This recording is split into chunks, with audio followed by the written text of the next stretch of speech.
today I have to share with you the historical background of the life of Brahma Baba, the founder of this institution, and also some of the things that he has done for all of us.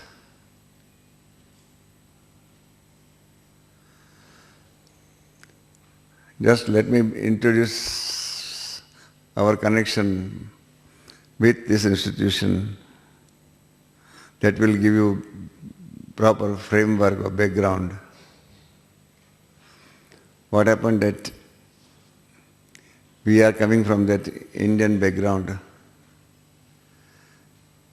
In this Indian background, you see, the male is the breadwinner in the family also. He is the sheet anchor.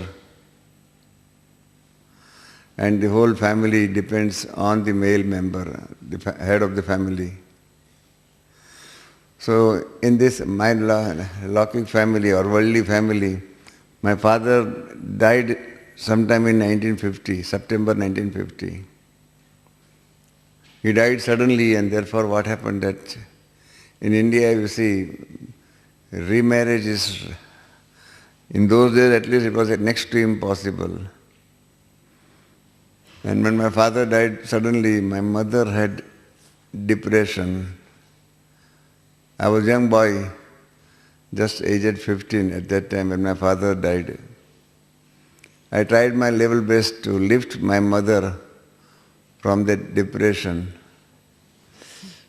I took her to many pilgrimage places also, to many gurus. I don't know whether you understand the meaning of word guru, or those who explain philosophical things, you see, those who are acting as guides. Just as in the West also you have got priests, bishops and all those things like that, you see. In Indian philosophy, the guru is enjoying that particular post. So I tried my level best, but my mother was not coming out of that depression. That sad feature was there, you see, because of that there was no such real peace in the family also. And sometime in 1952, May or June 52, I suddenly found that the depression on the face of my mother, in her behavior and all those things had changed. In the beginning I thought that it might be for a short period. So I was just watching closely. But then when for the whole 1 month that depression was not there and she was leading and living a peaceful life. So when this change or transformation in her life was permanent, so to say, then I asked her how this transformation has taken place in you. And then she told me that Brahma Kumari sisters have come from Mount Abu.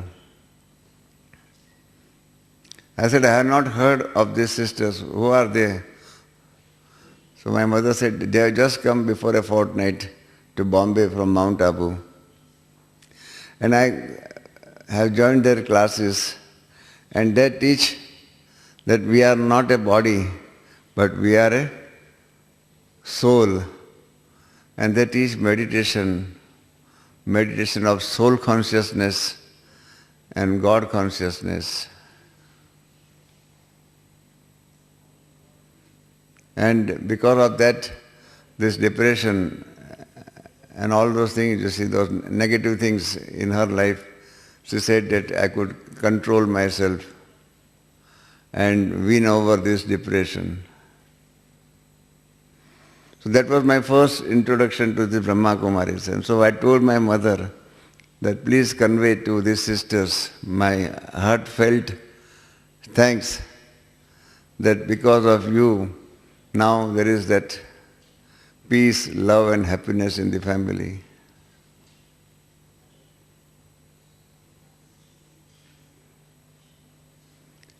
Then I was thinking that I should meet these sisters, but I had that impression that Brahma Kumaris means just ladies.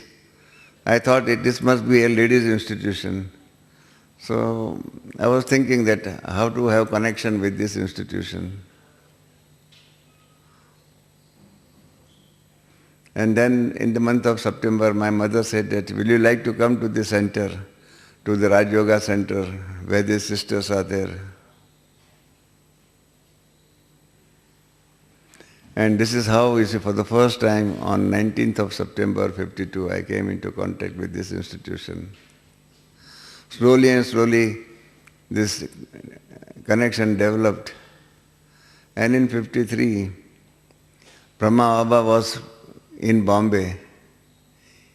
He had some kidney stone problem. So my mother told me that Brahma Baba is in Bombay, and will you like to come and see him? I said, of course I would like to come and see him, because he has cured, so to say, this depression of my mother, and he has given such a nice knowledge and information about philosophy and all those things. Because I had started learning philosophy of Brahma Kumaris. Yesterday, I have already told you also. In fact, Sister Margaret also has briefly introduced me that I had liking for philosophy. I had done post-graduation in the field of Indian and Western philosophies also. I studied also all the 10 important religions of the world. I had read not less than 3,000 to 4,000 books on philosophy, literature and whatnot. So I could understand the importance of this philosophical knowledge of these Brahma Kumaris. So I wanted to have first-hand meeting with Brahma Baba. And so when I went to the hospital where he had undergone minor surgery, I saw him. That was my first meeting with Brahma Baba. I don't know whether you have seen statues of Lord Buddha, the founder of Buddha religion. For example, in India also we have got Ellora caves. There are about 30, 40 caves, and in one of those caves there is one statue of Lord Buddha sleeping on the rock, big, long statue of Lord Buddha, 30 feet in length. Buddha sleeping on the rock like this. So at 2 or 3 other places also, outside India also, statue of Lord Buddha is there, sleeping.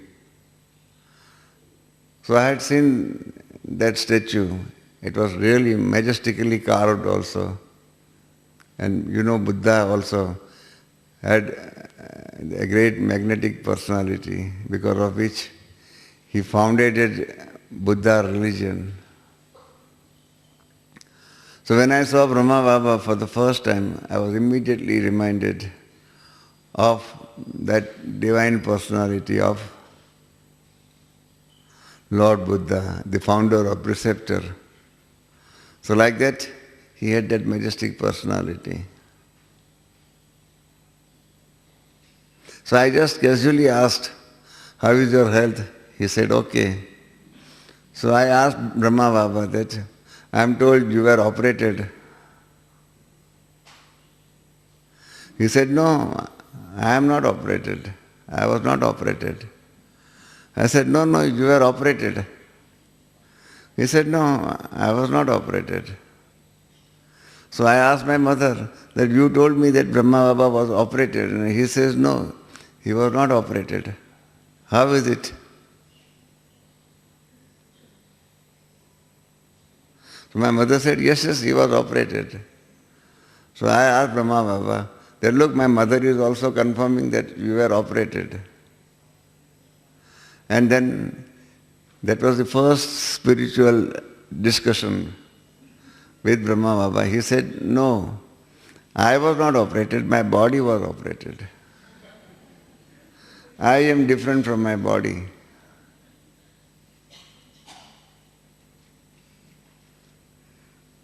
So this is how then he gave me talk for about 10, 20, 30 minutes on this aspect, that yes, the soul is different from this body. Many of us do not recognize and do not identify I as to who is I in this body. If I can migrate from the topic of the day to my another discussion with another one Nobel Prize winner on this question of this subject, who am I? Then that will give you better perspective. What happened that in 71 we were in New York, in America, for about 2.5 months. And we had very good connection with the New York University. I used to go there, meet the head of the philosophy department and others in that New York University. Once when I went there, that head of the philosophy department was busy. So he told me that meet one gentleman. And I was introduced to him and he was introduced to me, and he was a Nobel Prize winner in the field of botany. Means he was a great scientist, Nobel Prize winner. So I started chit-chatting, talking with him. And I just casually asked, who am I or who you are? And I asked him, do you believe in soul? Soul in this body? He said, no, I don't believe this soul in this body. I said, okay. So then I said, can I ask you a few questions? He said, certainly you can ask me certain questions. So I asked him, have you got motor car? You know, in America, motor car is not a luxury, but it is a necessity. So he said, yes, I have got the latest model of Chevrolet car. You know, one of the hobbies, hobbies of Americans is to have latest model of motor car. That's their hobby. So he said, yes, I got the latest model of Chevrolet car. So I asked him, are you and your motor car are one and same or they are different? He said, I am different. I am the owner of my motor car. It is my motor car. So I said, you are not motor car. It is your motor car. He said, yes, I know that distinction, that I am not the motor car, but this is my motor car. I said, okay.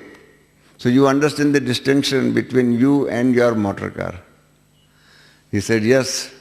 Then I asked him this question. I put my hand on his legs.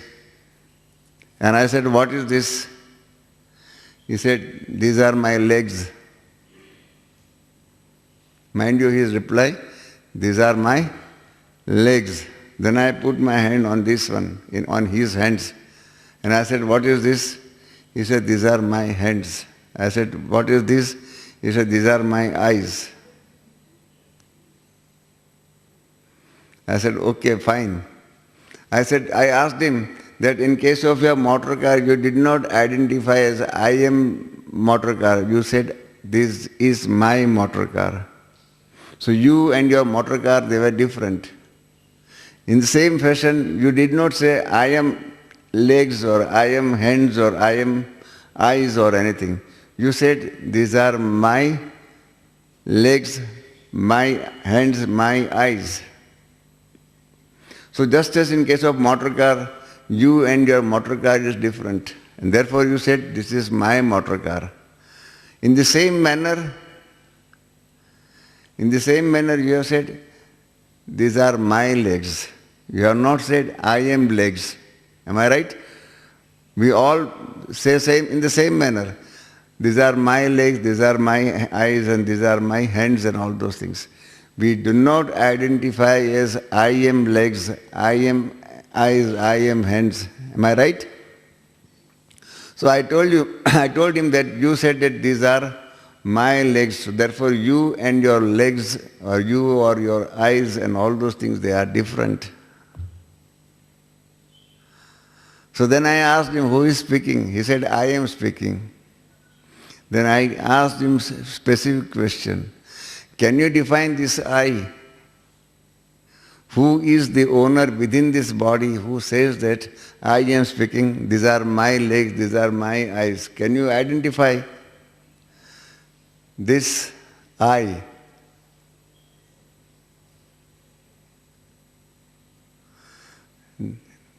That was a big question for him.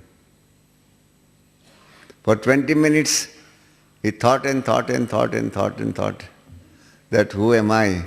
Who is saying that I am speaking? We all say that thing. I am speaking, I am eating and all those things. Who is this I within this body who claims the ownership of these legs, eyes and all those things? Just in case of the motor car, that this is my motor car. That means I am the owner of my motor car. So after 20 minutes, that Nobel Prize winner said that, sorry, I don't know who is this I in this body.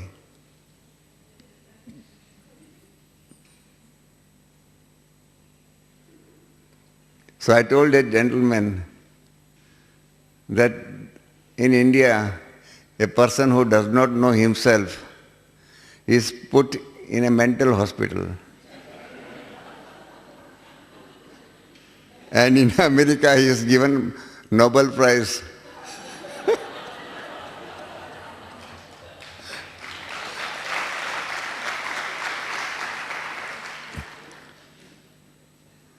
But this is a real question, that most of us do not know who am I. What is the purpose of life? Long back, before 400 years, Shakespeare in the drama Macbeth has written that the world is a stage and we are all actors on it. Am I right? Those who have studied Shakespeare and the drama Macbeth, I don't know, but when we were in college, we had that drama as part of our English literature. So the question is, if the world is a stage and we are all actors, then the fundamental question is, if this is the stage, then where is our home? From where we have come to play our role on this stage. Just as we all say that you have come here to Gyan Sarovar, to Mount Abu, that means you are not staying here. Your home is somewhere else, and from where you have come here.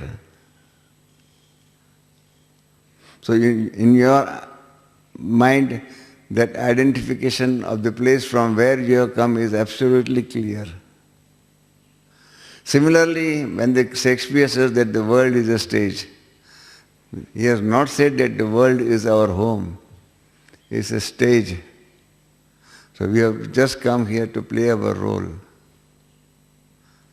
And we are all actors on it. If as an actor, we know what we are as an actor, but are we knowing as to who we are in reality? So the same thing Brahma Baba told me in reality on my very first meeting, that I was not operated, my body was operated. So he had that very clear-cut understanding in this duality of our existence. Duality of I, the soul, and this body as a costume. If we understand this duality, then what will happen? Our entire outlook will change. And this is what Brahma Baba, you see, initiated that thing in this through this institution in this world. We have all this modern world's problem on account of body consciousness. We identify as our bodies because all our religions, they are based on our body. Our nationality is again based on body. Everything, our language also, we always call it, this is my mother tongue. So everything in this modern world is based on our identification as a body. And that is the real cause of everything. But if we go above body and identify ourselves as a soul, then many problems of the modern world will change. And this is the transformation which Brahma Baba brought in the society. Another transformation which he brought was regarding the conditions of women, ladies, sisters, mothers in the society.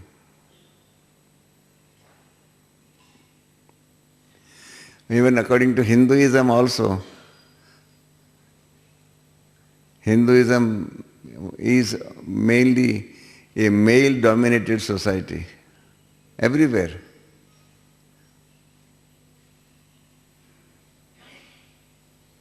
In America, for example, have you ever thought that a sister or a mother or a lady can become president of America? Can you think that she can become Pope as per Christian religion? And still there are countries in which ladies do not have still right to vote. So such was the condition of women in India also. And he brought about that revolution in the society and tried to build respect and regard for women.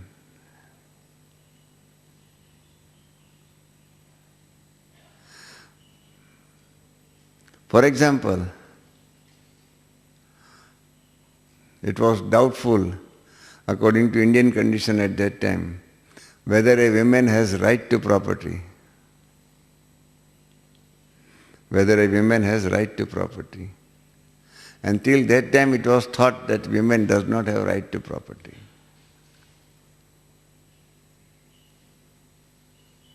Even in England also. In England till just before 25 years, there was a divorce case where the husband was earning and the wife was not earning anything. And in that divorce petition, the wife said that I would like to have 50% share in the property of my husband. And husband said, nothing doing, she has not earned a single penny. Why should I give property to my wife in the divorce petition? And House of Lords, who is the highest judicial authority in England, that House of Lords decided that yes, wife has 50% share in the property of the husband. Because if wife had not taken care of the family, husband would not have been in a peaceful position to earn that much money. And she had 50% share in the property of her husband. In such a society in India, if you think before in the year 1936-37, he established this institution, he dedicated everything and formed a committee of ladies only, sisters only. In those days in India also, women had no right to learn philosophy and religion.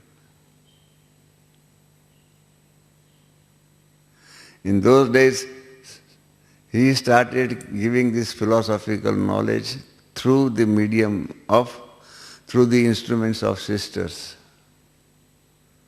Not only that, he prescribed in the institution also that the head of this institution will be always a woman. In these days now you see, when we have got sufficient background and sufficient development, social development and all those things. Even as on today also, in India you see, in the politics, they want to reserve 1/3 seats for women in the parliament. But that is not possible. Have you ever got even any instance where there is specific reservation of seats for women? But in this institution, he reserved it in 37 that the head of the institution shall always be women. So some of the sisters, they dedicated their lives here, and their husbands filed case against them that they do not have right to property. And the High Courts of India decided that yes, women has right to property. That was the revolutionary judgment based on the philosophy of Brahma Baba. Second important legal judgment was conjugal rights. Husbands had liberty to follow any faith and dictate terms in the family. He was the master in the family. And wife had to always surrender to the wishes and directions of the husband. Brahma Baba gave that spiritual liberty to sisters, to women, and said that if the wife wants to have spiritual education and liberty to follow any particular faith, she has right to do it without the permission of her husband. Husbands went against this judgment, against this decision of Brahma Baba and this philosophy, went to court and said that we are the husbands, we have conjugal rights on our wives and wives' bodies. We want sex, these, and all those things. And fortunately, those courts, you see, accepted the philosophy of this institution and then said, yes, the wife is the master of her own body. She has the spiritual liberty to follow whatever she wants to do it. As on today also, there are a few religions where women do not have any right of divorce, this, that, and all those things. In such a case, this Brahma Baba, you see, as a social reformer, because his aim was to transform the society.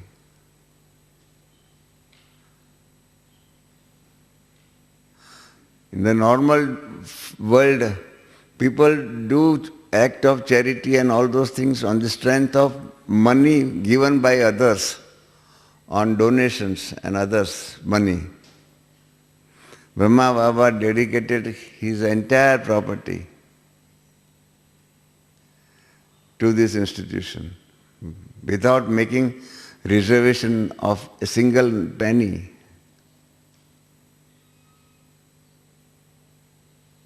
He fully dedicated.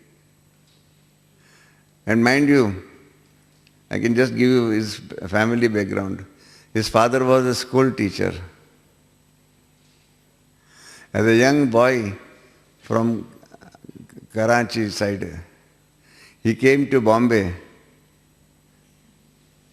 and started as an employee in a jewelry shop. Jewelry shop. In those days, you see, on a monthly salary of rupees 7 only. You know, rupees 7. 1 rupee, 1 American dollar is equal to 43 rupees at the moment. 1 British pound is equal to 85 rupees. 1 euro dollar is equal to 54 rupees at the moment.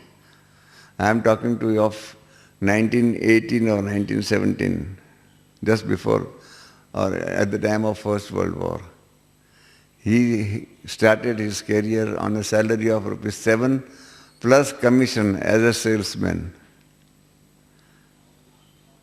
At the end of the first year, his salary, average salary, means salary plus commission, was equal to 23 rupees only. Means, according to the present value, half a dollar per month. He started from that humble beginning. But he had that capacity to find out and to, because he was in that diamond business.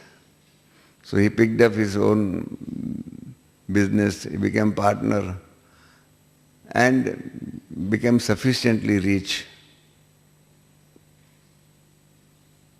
I can give you, in terms of money, what his contribution was. That right from 36, 37, up to 52, means more than 16 years, 16 or 17 years. In the beginning, there were about 700 sisters and brothers also, a few of them. They fully dedicated to the institution. For 16 to 17 years, on an average, because in the beginning there were 700, then some of them left their bodies and all those things. On an average, for 16 or 17 years, 400 people, 4 to 450 people were there. 4 or 450 people were fully sustained for 16 or 17 years. You all are having your wealth. Money is equally costly. Cost of living and standard of living is equally high everywhere. You can judge your wealth and find out for how many months or how many days or how many years through your wealth at the moment, for how many days you can sustain 450 people.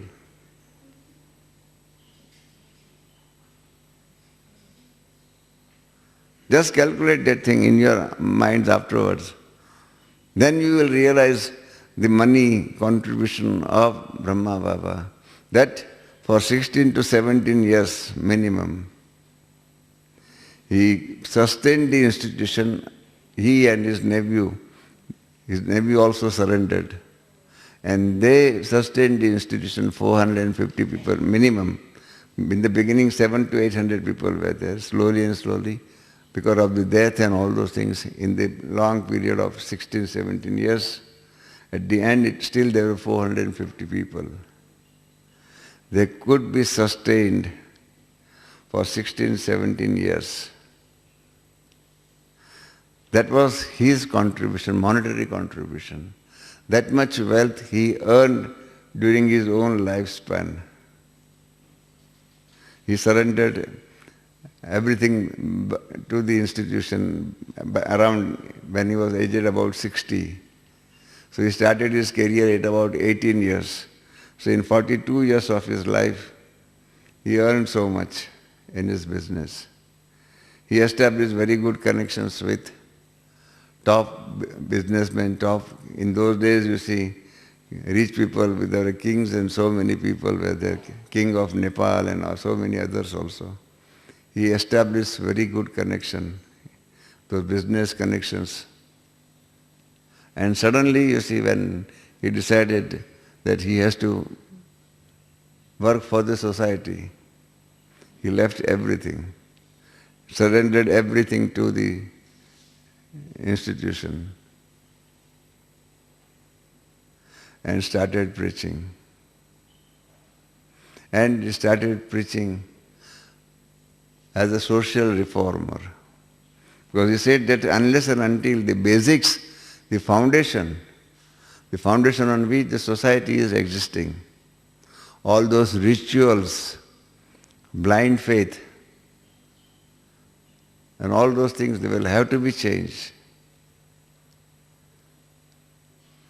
You know that Professor Barker, one of those critics of philosophy, he has written that in most of the religions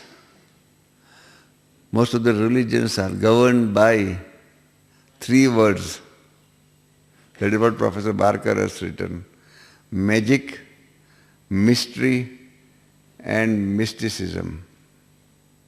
Magic, mystery, and mysticism. And it was very difficult to raise your voice against those rituals, those blind faith, and all those things, and to voice against those traditionally accepted principles of society required great courage.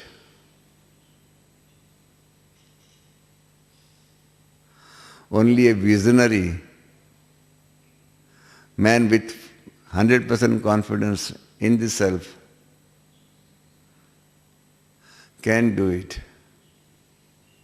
Not all. And in the beginning, Brahma Baba also had same problems.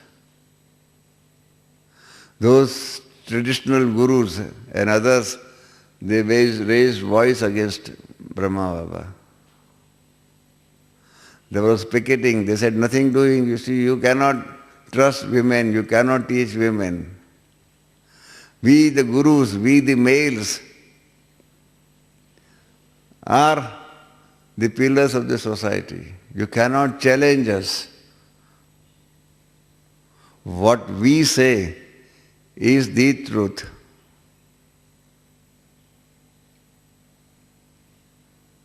And to challenge them. In the beginning, those gurus, those saints of India thought that, oh, they can easily crush this society, this institution. For years together, this male-dominated society tried to push this institution in the background. And then just before 10 years, we had invited all the important saints of India. And then they, for the first time, recognized importance of this institution. I remember words of one great philosopher of Hindu religion. He said that in Hindu religion we have made mistake. In Hindu religion we made mistake that we neglected women. Women constitutes more than 50% of the women, of the total population. And women, not only in Hindu religion, but in most of the religions of the world, is neglected.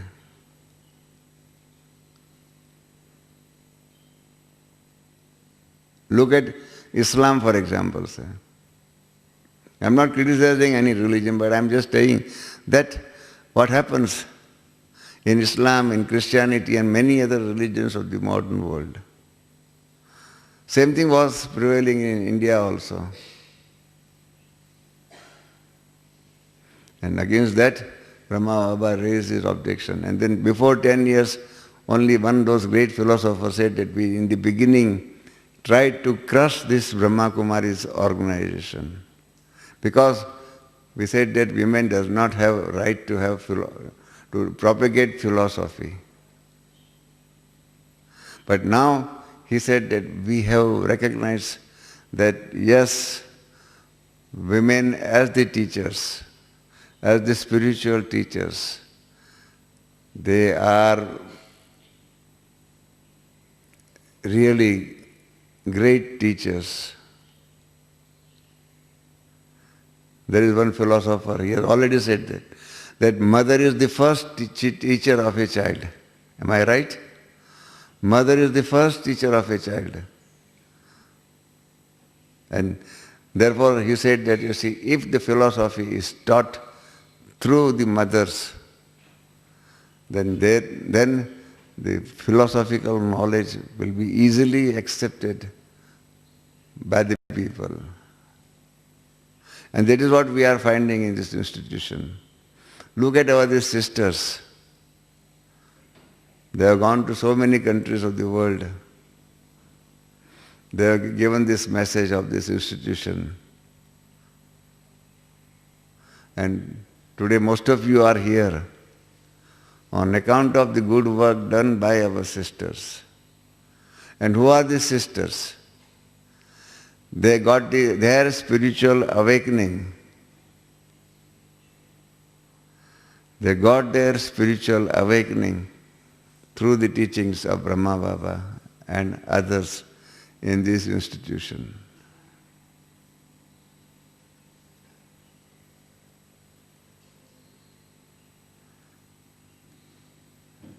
Brahma Baba, you see, gave proper understanding to the philosophy,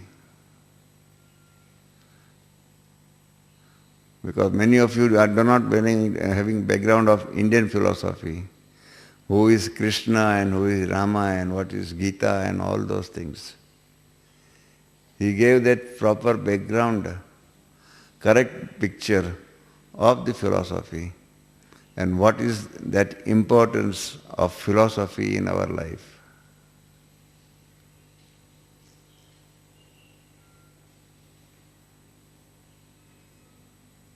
He introduced the subject of purity, purity of food also, purity of thought, and the last thing which is not there in the modern days economics, purity of money.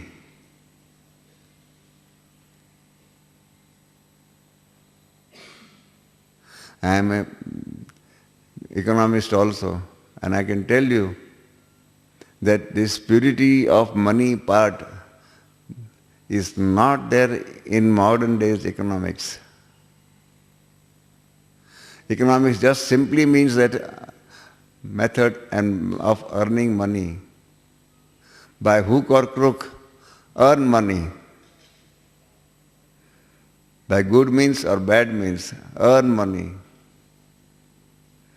Modern days economics says that economics has no connection. Economics has got no connection with ethics. He reversed that thing. Brahma Baba reversed that thing and said, no, purity of money, the ethical dimension of money is also equally important.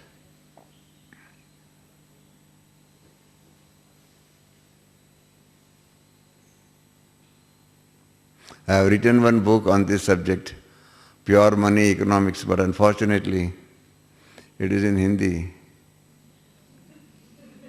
local language, you see.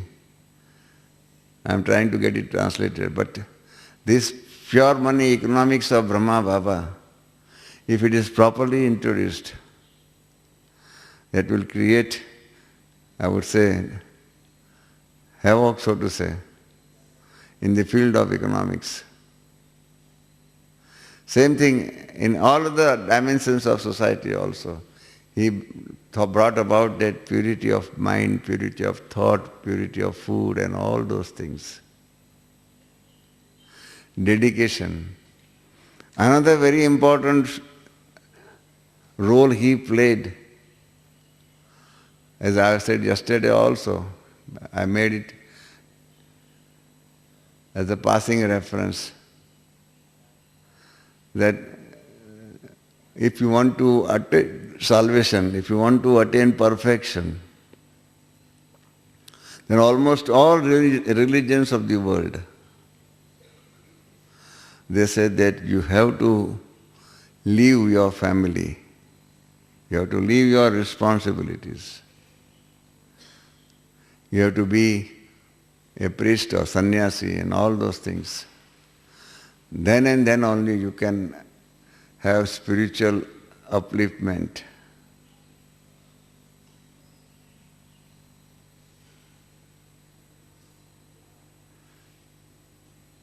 Many philosophers of the modern world still teach that women, wealth and all those things, they are vices and you have to leave them.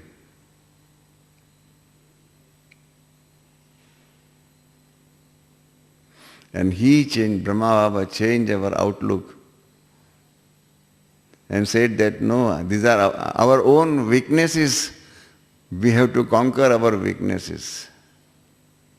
These vices, anger, greed and all those things. When we conquer them, then there will be that spiritual upliftment. Spiritual upliftment will not be by just renouncing the modern world, renouncing your family, renouncing your responsibilities.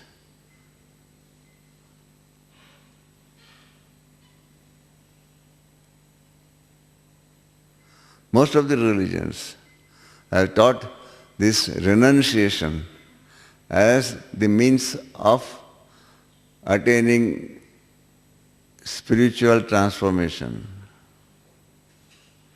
And he taught us that renunciation of vices, our weaknesses, that is most important. You can live and lead your family life. There is nothing wrong with your family. Nothing wrong with your wife and money and all those things.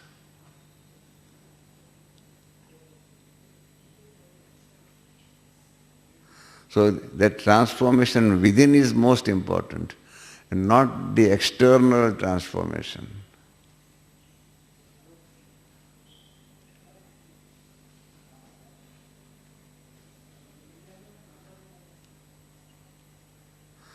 What I am telling you, you see, when you go into the depth of it, then you will realize the beauty of his teachings.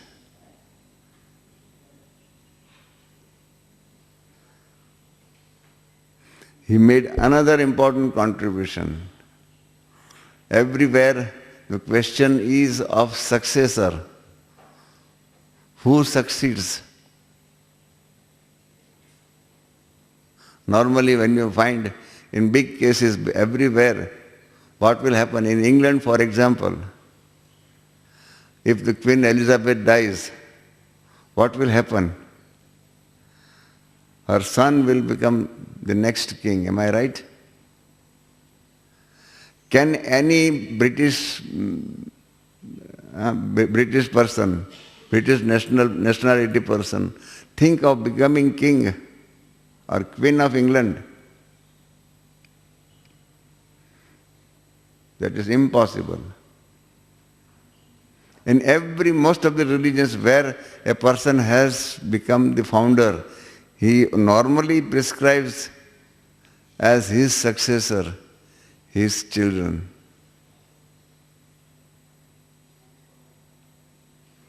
Brahma Baba had his children also in this institution. But he did not prescribe them as his successors. He said that those who are able to guide the institution, they will become the heads and not the blood relation.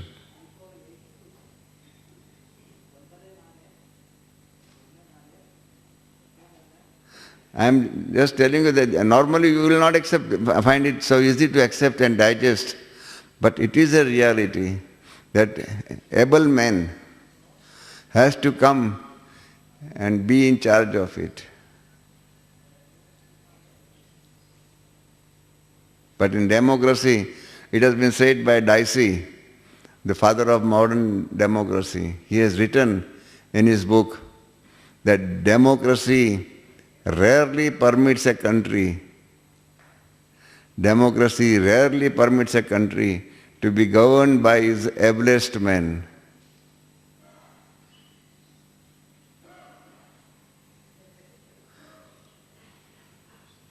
Able men do not come into position and power so easily. That is one of the defects of modern days democracy. But in this case of Brahma Baba, he prescribed none of his relatives, blood relations, as successors. He prescribed, at the age of 60, when he surrendered fully, he prescribed Mateshwari, Mama, aged just a young girl of 18, as the head of the institution. Can anyone think of appointing a young girl of 18, not having any worldly experience, as the head of the institution? Think it over. If you are to be founder of any institution, will you trust a young girl of 18, just who has become major, to be the head of the institution? But he had so much that vision and the faith. He trusted us, and he developed these abilities within us, our positive attributes, our positive abilities within us, by giving full faith in us.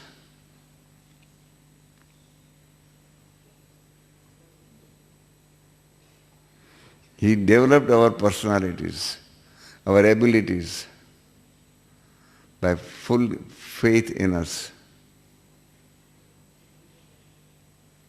Just to give you an example, Brahma Baba established one trust, World Renewal Spiritual Trust, in 68.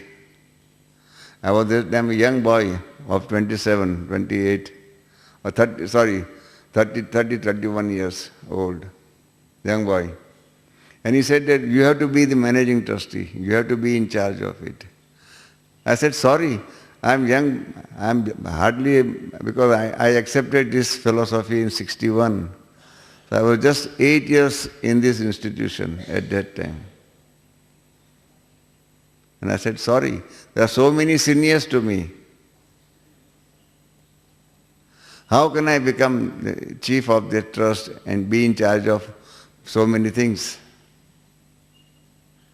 And he said, nothing doing. You have to be. And he started giving me instructions, giving me knowledge how to be managing trustee, a successful trustee. He taught me that management, the legal management, the spiritual management, and developed that faith within us. Most of us do not have faith in our own abilities. He developed that faith within us.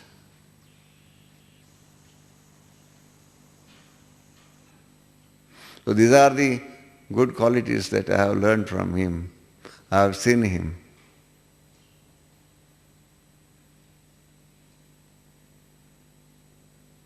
And this is how the institution developed.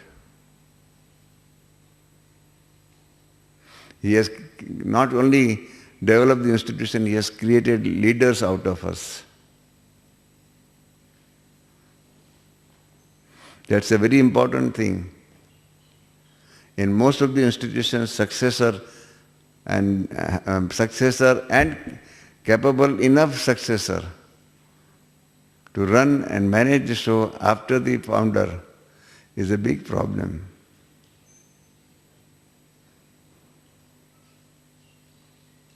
But in this institution, he gave each one of us, when he appointed different centers, and appointed different sisters as a center in charge of those centers. He gave them full authority. Yes, you manage this center. I give you full authority.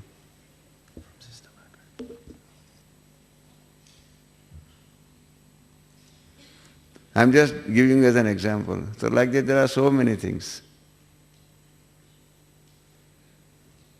So when you come into detailed contact with this institution, then you will understand the beauty of the knowledge, beauty of the administration, and all those things, and the leadership qualities that we have developed here.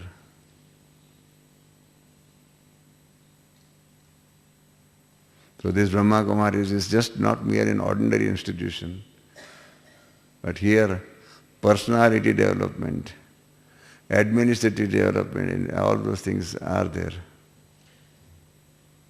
So many things are there, but within a period of 1 hour or 1.25 hours, it's very difficult to share all those fundamentals or basics of this institution. I have tried to explain you some of them.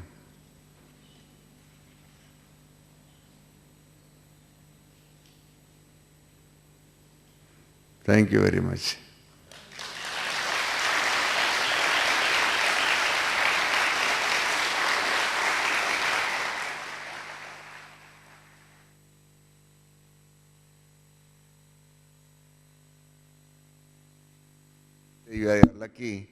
You are lucky that you are here. And I hope you will widen the scope of your luck and personality and also transformation by coming into contact, better and brighter contact with the institution. I wish you all success. Thank you very much.